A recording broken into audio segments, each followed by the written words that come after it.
அமைதி நிலவட்டும். அமைதி அமைதி அமைதி. கைகளை அதிக ஓசையின்றி தேய்த்து கண்களில் வைத்து பின் முகத்தை தடவி இரு கைகளையும் தலைக்கு மேல் தூக்கி ஓர் ஆழமான மூச்சு இழுத்து விட வேண்டும். பிறகு கைகளை அடக்கிக் கொண்டு கண்களை திறக்க வேண்டும். அன்பர்களின் கனிவான கவனத்திற்கு ஒரு நினைவூட்டல். வாழ்க வளமுடன். அருட்தந்தை வேதாத்ரி மகரிஷி அவர்கள் தனி மனிதன் அமைதி பெறுவதற்காக உடல் நலத்திற்கு உடற்பயிற்சி, உயிர் வளம் பெற காயகல்ப பயிற்சி, மனம் அமைதி பெற அகத்தவம் மற்றும் அகத்தாய்வு பயிற்சிகளை அளித்துள்ளார்கள். இத்தகைய சிறப்பான மனவளக்கலை என்னும் வாழ்க்கை கல்வியை உலக சமுதாய சேவா சங்கம் கை யோகா இணைய வழியே 12 நாட்கள் அடிப்படை பயிற்சியாகவும் அதனைத் தொடர்ந்து 4 மாதங்கள் சான்றிதழ் கல்வியாகவும் நம் இல்லம் தேடி வந்து அளித்து வருகிறது. இந்த சிறப்பான செய்தியினை நமது உறவுகளிடமும் நட்புகளிடமும் பகிர்ந்து அனைவரும் உடல் நலத்துடன் ஆரோக்கியமாக அமைதியாக வாழ நம்மாலான சிறு உதவினை செய்வோம். மகரிஷியின் கனவாம் உலக அமைதிக்கு நம்மால் என்ற சிறு தொண்டினை செய்து குருவின் கனவினை நனவாக்குவோம். மேலும் விவரங்களுக்கு kundaliniyoga.edu.in இணையதளத்திற்கு செல்லவும். வாழ்க வளமுடன். தவத்தினை தொடர்ந்து நாடி சுத்தி தண்டுவட சுத்தி என்ற தலைப்பில் சிந்தனை விருந்து வழங்க பேராசிரியர் அருள்நிதி வனஜா வைத்தீஸ்வரன் அம்மா அவர்களை அன்புடன் அழைத்தமர்கிறோம். வாழ்க வளமுடன் அம்மா. வாழ்க வளமுடன் அம்மா. நன்றி அம்மா. வாழ்க வையகம், வாழ்க வையகம், வாழ்க வளமுடன். குரு புகழ் வாழ்க, குருவே துணை. வேதாத்திரியம் வாழ்க வளமுடன். நாம் சிந்தனை உரைக்கு செல்வதற்கு முன்னாக நமக்கு இன்று சிறப்பான ஆழமான சாந்தி தவத்தை வழிநடத்தி கொடுத்த பேராசிரியரை வாழ்த்தி மகிழ்வோம். பேராசிரியர் அருள்நிதி நாகராணி புருஷோத்தமன் அம்மா அவர்கள் வாழ்க வளமுடன். அம்மா அவர்கள் அன்பு குடும்பமும் அருள் பேராற்றல் கருணையினால் உடல் நலம் நீலாயுள் நிறை செல்வம் உயர் புகழ் மெய்ஞானம் ஓங்கி வாழ்க வளமுடன், வாழ்க வளமுடன். நாம இன்றைக்கு சிந்திக்க இருக்கின்ற தலைப்பு நாடி சுத்தி தண்டுவட சுத்தி. இந்த இரண்டுமே நாம் தவம் செய்வதற்கு முன்பாக செய்யக்கூடிய பயிற்சி. எதற்காக நாம் செய்கின்றோம்? நமது ஆசான் கூறியுள்ளார்கள், சொல்லால் மட்டும் நம்பாதே, சுயமாய் சிந்தித்தே தெளிவாய் என்று. எனவே இன்று இந்த 2 பயிற்சிகளையும் செய்வதால் ஏற்படும் பலன்கள் பற்றி கொஞ்சம் சிந்திப்போம். இந்த 2 பயிற்சியுமே நமது மன ஓர்மையை கொடுக்கக்கூடிய பயிற்சி. ஏனெனில் தவம் செய்யும் போது நமது மனமானது எந்த தவம் செய்கின்றோமோ அதனோடு ஒன்றி அறிவை பழகும் போதுதானே தவம் சித்திக்கும். எனவே தான் முதல் பயிற்சியாகிய நாடி சுத்தி பிராணாயாமத்தில் முதலில் இடது கை சின்முத்திரையில் வைத்துக் கொள்ளும் போது சின்முத்திரை கட்டை விரலையும் ஆள்காட்டி விரலையும் இணைத்து வைத்துக் கொண்டு மற்ற 3 விரல்களை நேராக நீட்டி வைத்துக் கொள்வோம். கட்டை விரல் நெருப்புத்தன்மையையும் ஆள்காட்டி விரல் நமது உடலில் உள்ள காற்று முத்திரையையும் குறிக்கக்கூடிய விரல்கள். இந்த இரண்டுமே இணைத்து வைத்துக் கொள்ளும் போது நெருப்பையும் காற்றையும் சமப்படுத்தி நமது உடலில் அளித்துக் கொண்டே இருக்கின்றது. சாதாரணமாக நமது உடலில் உள்ள பிராணனானது ஒன்று உஷ்ணமாகவோ அல்லது குளிர்ச்சியுடனே தொடர்பு கொண்டே செயல்படும். நாம் அதனை சோதனை செய்து கூட பார்க்கலாம். நமது மூக்குக்கு அருகில் விரலை நீட்டி பார்த்தால் நமது கையில் வலதோ அல்லது இடது கையிலோ பார்த்தீங்கன்னா மூச்சு காற்று ஒரு மூக்கில் இருந்துதான் வரும். ஒண்ணு வலது புறத்திலிருந்தோ இல்ல இடது புறத்திலிருந்தோ. இதனை வலது நாடி மூச்சு காற்றை பெண் தன்மையும் இடது நாடி மூச்சு காற்றை ஆண் தன்மையும் குறிப்பிடப்படும். எனவே இது நமது அப்பா அம்மா விட்டு போன பதிவுகளோடு செயல்படும் என்பார்கள். நாம் இழுக்கும் மூச்சு காற்று நமது எதிர்ப்புறத்துல இழுக்கும் போது எதிர்ப்புற மூளையுடன் செயல்படும் என்பார்கள். இடது மூளையானது எமோஷனல் பிரெயின் கூட தொடர்புடையது. வலது பக்க மூளையானது லாஜிக்கல் திங்கிங் உடன் தொடர்புடையது. எனவே இவற்றை பற்றி சிந்தனைகள் ஓடிக்கொண்டே இருக்கும். ஆனால் சுழுமுனை நாடி இந்த ரெண்டையுமே இழுத்து நாம் செய்யும் போது சுழுமுனை நாடி எனப்படும் இரண்டையும் சமப்படுத்தியும் இரண்டிற்கு நடுவில் ஓடக்கூடிய நாடிதான் மன ஓர்மைக்கு வழிவகுக்கும். மன ஓர்மை அளிக்கக்கூடியது இந்த பிராணனை சரியாக இயக்கக்கூடியது. மனதை இயக்கும் பிராணன் தான் குண்டலினி சக்தி. மனதை இயக்குவதற்கு இந்த பிராணனானது குண்டலினி சக்திக்கு அவசியம். மனம் எங்கு உண்டோ அங்கு வாயுவும் உண்டு என்கிறார் திருமூலர். வாயுவை வழக்கம் மறிந்து சிறிந்தடைங்கள் ஆயுள் பெருக்கம் உண்டாம் என்கிறார் அவ்வை பிராட்டி. நமது மூச்சுக்காற்று எவ்வாறு உள்வாங்கி வெளிவிடுவது என்பதை அறிந்து பயிற்சி செய்தால் நமது ஆயுட்காலம் நீடிக்கும் என்கிறார். வலது கை நாசிகா முத்திரையில் வைத்துக் கொள்கிறோம்.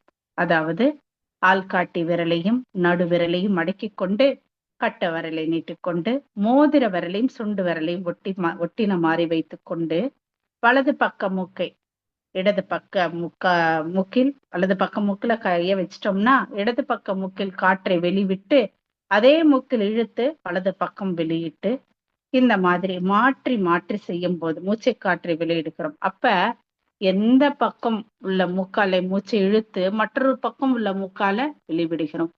வெளியிடும் போது கூட என்ன பண்றோம், 1:2 என்ற அளவில் மூச்சை இழுத்து வெளியேற்றுகின்றோம். இதில் மூச்சை உள்ளே நிறுத்தக்கூடாது. ஒரு பக்கம் இழுத்து மற்றொரு பக்கம் வெளியே விடுவோம். இதை மூச்சு நிறுத்த அப்படி நிறுத்தினால் என்னாகும், நமது மூச்சானது உள்ளே தங்கக்கூடிய நிறைக்கு. அப்ப இயற்கைக்கு எதிராக முரணாக செயல்படக்கூடிய பயிற்சியாகிவிடும்.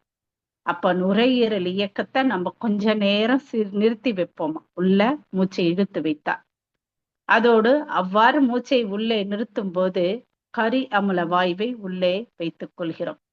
கரியமில வாயு என்பது கார்பன் டை ஆக்சைடு. நாம் கார்பன் டை ஆக்சைடை வெளியே விட்டு தூய்மையான ஆக்சிஜனை தானே பெற வேண்டும். நாம் உள்ளே சுவாசத்தை இழுக்கும் போது 12 அங்குலம் கியூபிக்ஸ் என்றும் சுவாசம் வெளியிடும் போது 16 இன்ச் அங்குலம். இந்த 4 அங்குல கரியமில வாயுவே அங்குலம் உடலில் உள்ள சக்தி எரித்து அதோடு சேர்த்து போவதால் தான் 16 அங்குலம் ஆகின்றது. ஒரு மூச்சு இழுத்து வெளியிடுவதற்கு முன்பே இவ்வாறு இயற்கையாக நடைபெறுவதை தடுத்து கரியமில வாயுவை உள்ளே வைத்துக் கொண்டால் தேவையில்லை. இந்த வாயுவை உள்ள வச்சுக்கிறது தேவையே இல்லை. இதை கும்பகம் அப்படின்னு சொல்லுவாங்க. எனவேதான் நமது பயிற்சி எதிலையுமே மகான் கும்பகம் தேவையில்லை அப்படின்னு சொல்லியிருக்கார். எந்த பயிற்சியிலுமே நாம் கும்பகம் வாயு காற்றை உள்ளே வச்சுக்கவே மாட்டோம், வெளியிட்டு கொண்டேதான் இருப்போம். எனவே இந்த மாதிரி நாம் மூச்சு காற்றை அதோடு நமது உடலில் கட் பண்ணினா கூட தெரியக்கூடியது நரம்பு. கண்ணுக்கே தெரியாமல் அந்த நரம்புக்குள்ளும் ஓடுவது நாடி. இது எதை மையமாக கொண்டு இயங்குகிறது என்றால் நமது முதுகுத்தண்டு மூலமாக மேலும் கீழும் இயக்கிக் கொண்டே உள்ளது. நமது உடலில் 10 நாடிகள் உள்ளன அப்படிங்கிறாங்க. இடகலை, பிங்கலை, சுழுமுனை, சிங்குவை, புருடன், காந்தாரி, அத்தி, அலம்படை, சங்குனி, குரு என இவை உடலின் மத்தியில் பரவி இருப்பதோடு 6 சக்கரங்களோடு நம்மளுடைய சக்கரங்களோடும் தச வாயுக்களோடும் இணைந்தே செயல்படுகின்றனவா. நாம் ஒரு நிமிடத்தில் 15 சுவாசம் விடுகிறோம். 1 மணி நேரத்திற்கு 900 அதாவது 900 அதாவது 60 செகண்ட் சேர்ந்து 1 நிமிடம் இல்லையா. அப்ப 60 × 15 ஒரு நிமிடத்திற்கு 15னா 60 செகண்ட் சேர்ந்தா என்ன ஆகும், 60 × 15 900 சுவாசம் 1 மணி நேரத்திற்கு நம்ம விடுறோம். ஒரு நாளைக்கு 900 × 24 24 மணி நேரம் தானே ஒரு நாள். அப்ப 24 × 900 21,600 மூச்சு விடுகிறோம். இது அதிகமானாலும் நோய், குறைந்தாலும் நோய். இது எல்லாமே நமது உடலில் உள்ள 7 சக்கரங்களோடு இணைந்தே உள்ளது. பிராணன் உடலில் உள்ள ஒவ்வொரு பகுதிக்கும் தொடர்ந்து பாய்ந்து இயக்கி அனைத்து செயல்களையும் செய்ய வைக்கிறது. உடல் செயல் அமைப்பு இயற்கையாகவே சிக்கலான வடிவமைப்பை கொண்டுள்ளது இல்லையா? நாம கொஞ்சம் சிந்திப்போமே. இயற்கையாக நம்ம உடலில் செயல்படக்கூடிய இந்த செயலை நாம் தடுக்கிறோம் என்றால் தடுக்கிறோம். அதே சமயம் மனித மூளையானது விஞ்ஞானத்தோடு வளர்ந்து கொண்டே வருகின்றது இல்லையா? அதே நேரம் இயற்கையாக நாம் பெற்றுக்கொண்ட அன்பளிப்பையும் நாம் தவற விடுகின்றோம் எங்க கும்பகம் செய்யும் போது. காரணம் அதற்காக என்ன பண்ணாங்க அந்த காலத்துல? நம் நாட்டில் இருந்த அரசர்கள், அரசன் என்ற பெயர் வர காரணமே அரச மரத்தை அதிகமாக நட்டனர் நம் பெரியோர்கள். இது அதிகமான பிராணவாயுவை வெளியிட்டு கொண்டே இருக்கும். அரச மரத்தையும் வேப்ப மரத்தையும் வளர்த்து அதோடு பக்தி மார்க்கத்துல என்ன கூறினாங்க? அங்க ஒரு குண்டலினி சக்திய அதிகப்படுத்தக்கூடிய குறிப்பிடும் விதமாக ஒரு கல்லை நட்டிருப்பாங்க இல்லையா? அதை செதுக்கி அந்த அரசர் மரத்துக்கு கீழே நட்டு வழிபடும் போது அதில் உள்ள நல்ல காற்று நமக்கு நல்ல வாயுவை அளித்து கொண்டே இருக்கும். வழிபாட்டு முறையாக வழிபடவும் செய்தார்கள் இல்லையா? அதே நேரத்துல என்ன செய்வாங்க? புளிய மரத்தை வீட்டுல வச்சுக்கவே மாட்டாங்க. எங்க வைப்பாங்க? ரோடு ஓரங்களில தான் வைப்பாங்க. புளிய மரமானது பகல் பொழுதில் என்ன பண்ணுவாங்க? அந்த காலத்துல வாகன வசதி கிடையாது. அப்ப என்ன பண்ணுவாங்க? அந்த புளிய மரத்தை ரோடோரெல்லாம் வைக்கும் போது நடந்து வரவங்களுக்கு நல்ல ஆக்சிஜனை கொடுக்கும். அதே நேரத்துல இரவு நேரத்துல அந்த புளிய மரத்துக்கு கீழே தங்கக்கூடாதுப்பாங்க. அது அதிகமான கரியமுலை வாயுவை, அதாவது கார்பன் டை ஆக்சைடை வெளியேற்றி கொண்டும் இருக்கும் என்பதால் பறவைகள் கூட புளிய மரத்துல கூடு கட்டாதாங்க. அப்படின்னு பெரியவர்கள் பக்தி மார்க்கத்தின் வழியாக அனைத்தையும் உணர்த்தினர் நமக்கு. நமது மகான் வாழ்க்கை தத்துவங்கள் 12ல என்ன சொல்லுவாங்க?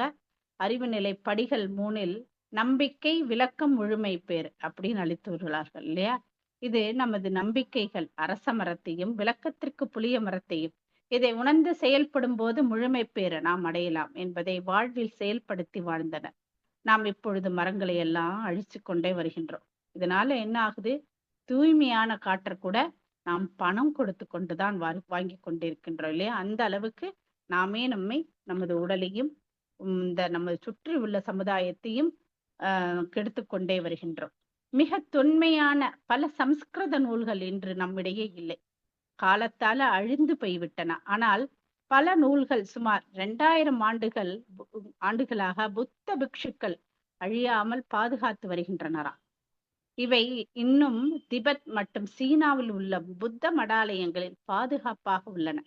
தீட்சை பெற்று அங்கு தங்கி பயிற்சி பெறும் புத்த பிக்ஷுக்களுக்கு மட்டுமே படிப்படியாக இந்த நூல்களில் உள்ள ரகசியங்கள் போதிக்கப்படுகின்றன.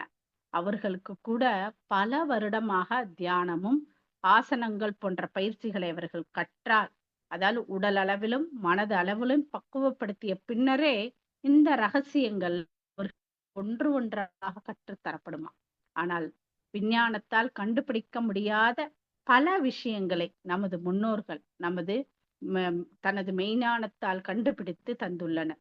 சூக்கும உடலையும் நாம் காயக்கல்பத்தில் அளித்துள்ள இந்த சூக்கும உடல் நமக்கு தெரியலையா?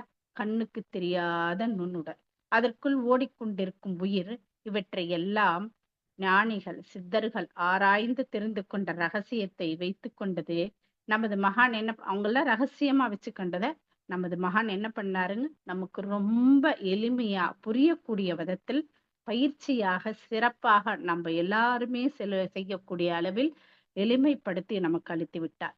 பக்தி மார்க்கத்தில் கூறப்பட்ட ஒவ்வொன்றுமே நாம் உணர்ந்து ரசித்து வாழ வேண்டும் என்பதற்காக தானே தவிர ஒரே ஒரு முறை தான் இந்த பிறப்பு இல்லையா? அதுவும் மானிட பிறப்பு. அதனால்தானோ என்னவோ ஔவையார் அரிது அரிது மானிட பிறப்பு என்கிறார் இல்லையா?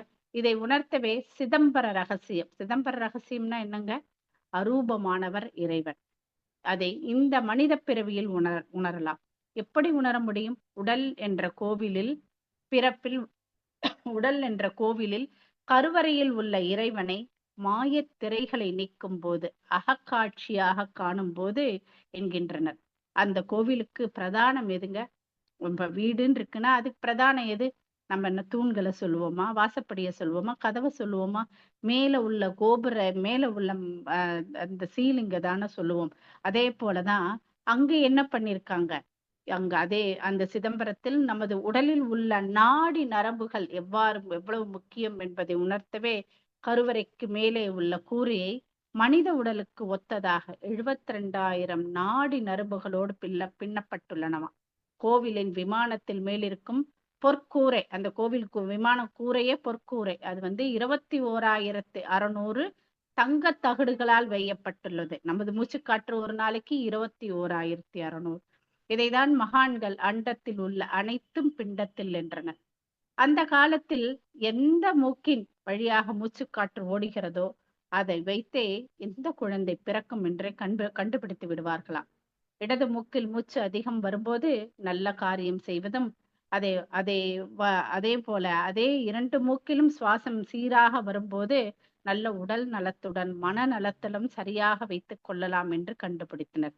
அதே போல நாம் நன்கு நாடி சுத்தி செய்வதால் ஒற்றை தலைவலி, அதிக உடல் சூடு இதெல்லாம் சரியாகுங்க. மூக்கின் வழியாக பிராணவாயு உட்செல்லும் கரி அமில வாயுவை வெளியேற்றுவதுமான நிகழ்வு மட்டுமே நிகழ்வது நினைக்கின்றோம். ஆனால் சுவாசம் இடது வலது என்று பிளவப்பட்டு இடகலை பிங்கலை என்று எனப்பட்டு இடது மனமும் வலது புத்தியுமாக மாறி மாறி உயிர் இடம் மாறுகிறது என்பதை சித்தர்கள் தெளிவுபடுத்தி உள்ளனர். அதைதான் என்ன சொன்னாங்க, பாம்பு, அதோட பாம்பு எல்லாம் பார்த்திருப்போம் இல்லையா, அது என்ன சவுண்டு கொடுக்குங்க, உஸ் உஸ் அப்படின்னு மூச்சு விடு இல்லையா. அதை ஒரு இரையை விழுங்கி அடுத்த இரை எடுத்துக்கொள்ள அதிக நாள் எடுக்குமாங்க. மூச்சையும் சீராக்க இயக்குவதால் தான் நமது குண்டலினி சக்தியை குறிப்பிடும் விதமாக பாம்பை உருவகப்படுத்தி கூறுகின்றனர். இதுல நம்ம சொன்னோம் இல்லையா, கண் பார்வை குறைபாடெல்லாம் இந்த மூச்சு பயிற்சி செய்வதால், நாடி சுத்தி செய்வதாலும் தண்டுவட சுத்தி செய்வதாலும் சரியாகின்றது. நரம்பு தளர்ச்சி போகுங்க. அதோட இத காலையில அதிகாலையில நம்ம நல்ல நாடி சுத்தியும் தண்டுவட சுத்தியும் செய்வதால் அன்று முழுவதுமே நாம் சுறுசுறுப்பாக இருக்கக்கூடிய பிராண சக்தி நமக்கு கிடைக்கும். மருத்துவர்கள் அதை கூட அவர்களை கார்ல எல்லாம் பாத்தீங்கன்னா ஒரு வரைஞ்சிருப்பாங்க, அதுலயே நம்ம கண்டுபிடிச்சிடலாம் இது டாக்டருடைய வாகனம் அப்படின்னு. ஒரு பெரிய குச்சி மாதிரி இருக்கும், அதனுடைய மேல் பகுதியில ஒரு வட்ட வடிவத்துல இருக்கும். நான் சொல்லத அப்படி கொஞ்சம் இமேஜினேஷன் செஞ்சு பார்த்தோம்னா தெரியும், நாம் பார்த்தும் இருப்போம். அந்த குச்சி மேலாக உள்ள வட்ட வடிவத்திலிருந்து கீழே செல்லும் போது குறுகி அப்படி குச்சி குறுகி வர மாதிரி இருக்கும். அந்த வட்ட வடிவத்தின் கீழே பறவையினுடைய 2 ரெக்க விரிச்சு இருந்தா எப்படி இருக்கும், அது போல இருக்கும். அதற்கு கீழே 2 பக்கமும் பாம்பு பின்னிக் கொண்டிருப்பதை போலவே இருக்கும். இந்த சின்னத்தை முதலில் உருவாக்கியவர் மருத்துவத்தின் தந்தை என்று அழைக்கப்படும் ஹிப்போகிட்டாஸ். நமது உடலில் உள்ள செல்களில் உள்ள DNA RNAக்களின் அமைப்பு கூட கிட்டத்தட்ட பின்னி பிணைந்தே பாம்புகள் போல தோற்றமளிப்பதாக மருத்துவர்கள் கூறுகின்றனர். நாடிகள் செல்லும் வழிகளில் ஆங்காங்கே சில சக்தி மையங்கள் உள்ளன. நாம் வீட்டிற்கு வரும் மின்சாரம் எப்படி இருக்குங்க, மெயின்ல இருந்து அப்படியே வந்தா என்ன ஆகும், அதிக அளவான மின்சாரம் என்ன பண்ணும், எல்லா வாகனங்களையும் நமது பொருள்கள் அனைத்து ஃப்ரிட்ஜ் என்னெல்லாம் இருக்கும் அதெல்லாம் ஹை வோல்டேஜ் வந்தா பிரச்சனை ஆயிடும் இல்லையா. அதனாலதான் டிரான்ஸ்பார்மர்கள் கொண்டு அமைத்து கொடுக்கின்றன. அது போலதாங்க நம்ம உடம்புக்கும் அதிகப்படியான ஆற்றல் கிடைத்தா என்ன ஆகும், அதிகப்படியான மின்சக்தி போல நம்ம உடலும் எதை தேவையோ அதை சரி பண்ண முடியாது.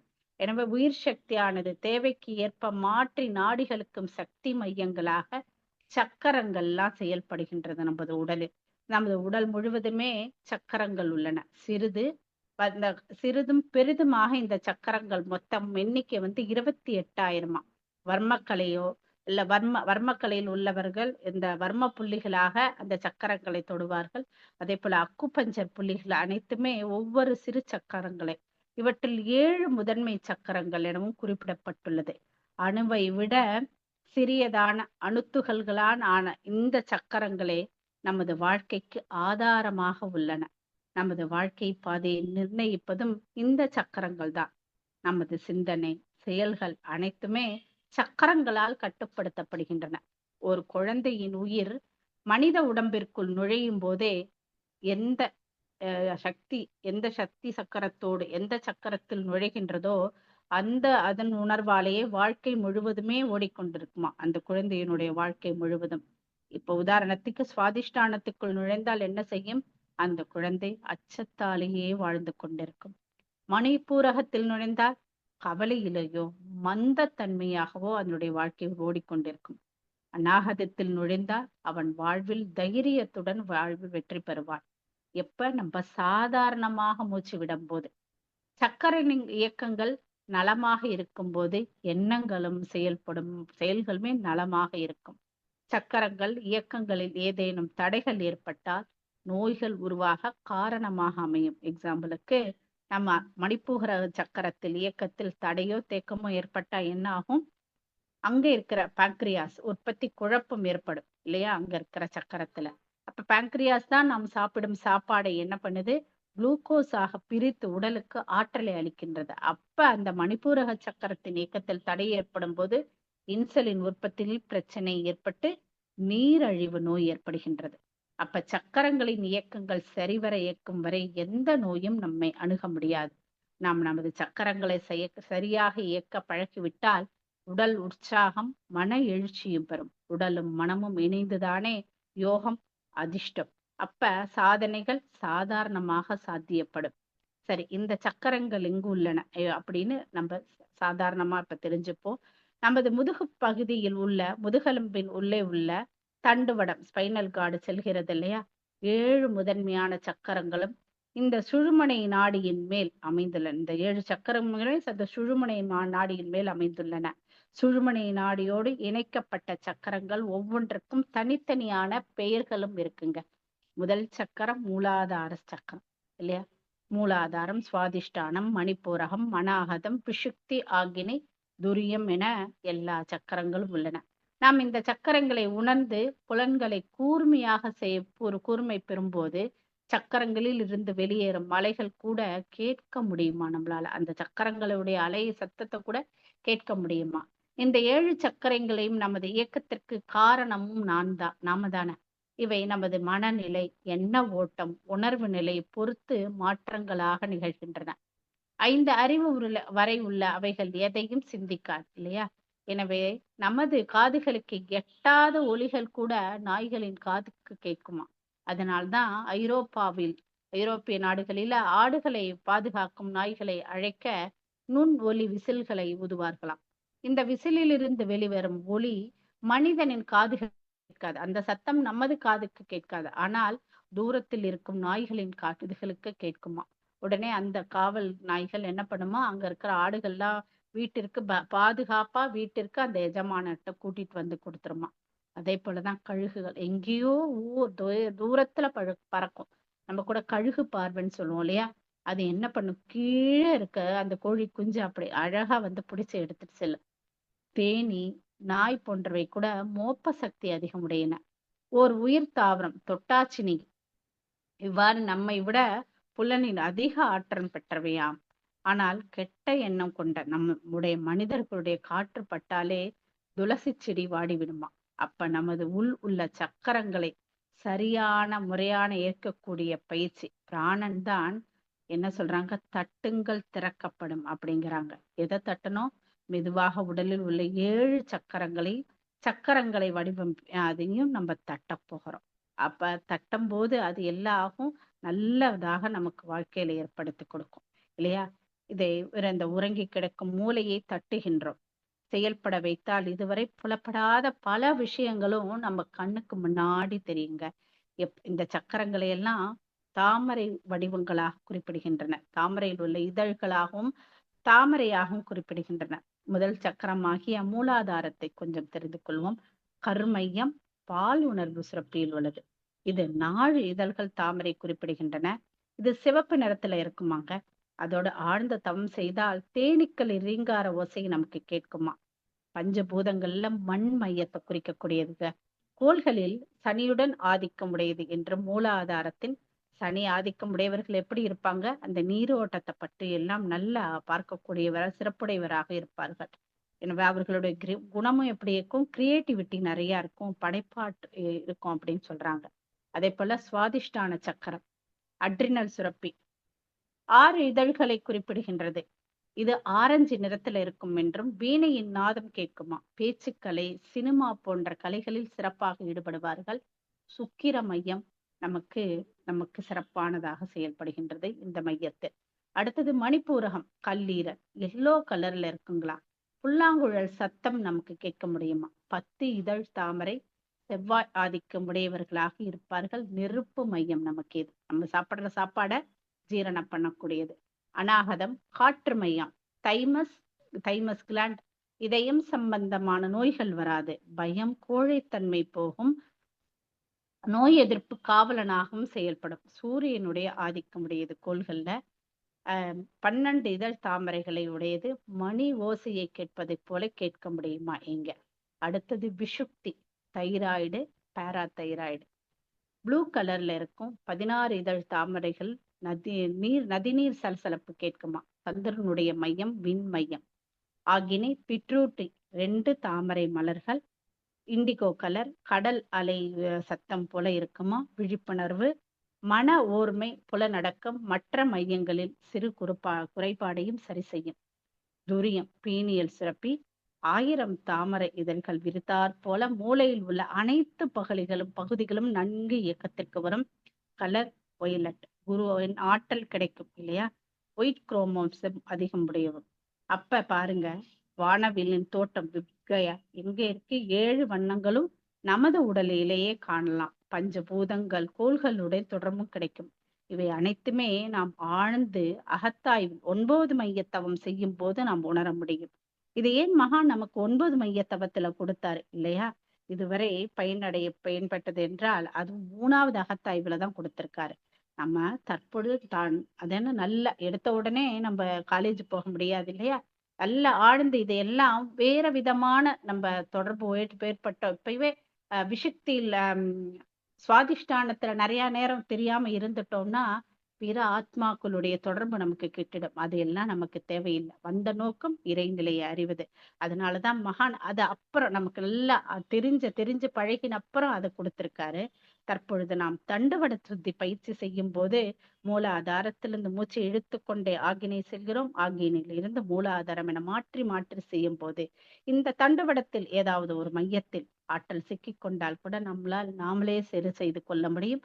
வேற ஏதாவது சின்ன உடல் சூடு, ஜுரம், ஃபீவர் வந்தா கூட நம்ம நல்ல தண்டுவடை செய்யும் போது நமது ஆற்றலை நாமளே உணர்ந்து நமது நோயை சிறப்பாக சரி செய்து கொள்ள முடியும். அவ்வளவு ஆற்றல்களை உடையது இந்த பயிற்சிகள் என்று நாம் மன ஊர்மையோடு இதை நாம் செய்யும் போது நாம் எந்த விஷயத்துக்காக செய்யறோம், எதுக்காக செய்யறோம், கிளியரன்ஸ் பிராக்டிஸ். அப்படி செய்து மன ஓர்மையுடன் சிறப்பாக வாழ்வோம் என்று கூறி நல்லதொரு வாய்ப்புக்கு நன்றி கூறிக்கொள்கிறேன். வாழ்க வளமுடன். நன்றிகள் அம்மா. வாழ்க வளமுடன்மா. மிக சிறப்பான ஒரு சிந்தனை. நிறைய தகவல்கள் கொடுத்துருக்கீங்க. நாடி சுத்தி, தண்டுவட சுத்தி பத்தி. எப்படி நாம மூச்சு எங்குண்டோ மனமும் அங்குண்டு அப்படின்ற மாதிரி மூச்சோட சேர்ந்து செய்யும் போது நமக்கு தவம் நல்ல சித்தியாகும். நம்மளுடைய மனசு ஒருநிலைப்படுத்தும் அப்படின்றத நிறைய கருத்துக்கள் அம்மா ஒரு விஞ்ஞான பூர்வமா விளக்கம் கொடுத்தாங்க.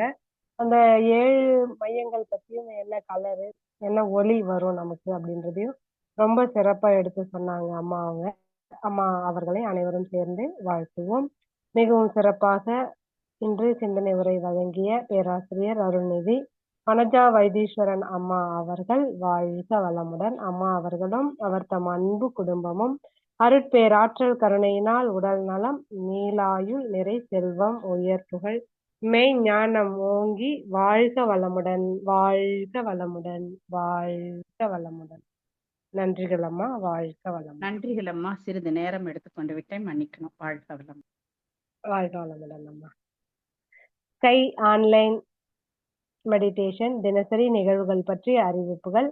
காலை 5 மணிக்கு மகரிஷியின் பாடல்கள், காலை 5:30 மணிக்கு தவம், தொடர்ந்து 6 மணிக்கு வீடியோ ஆடியோவில் உடற்பயிற்சி வகுப்பு இடம்பெறும். அதை பார்த்து கொண்டே நாம் செய்யலாம்.